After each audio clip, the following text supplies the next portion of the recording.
அனைவருக்கும் இனிய காலை வணக்கம். மார்கழி மாதம் 9ஆம் நாள், திருப்பாவை 9ஆம் பாடல்.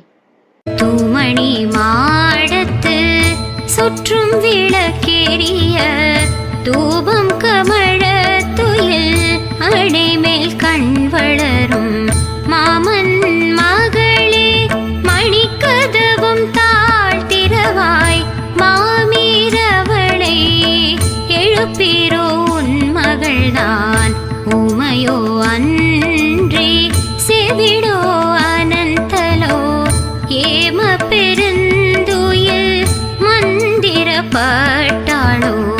மாமா என் மாதவன் வைகுந்தனின்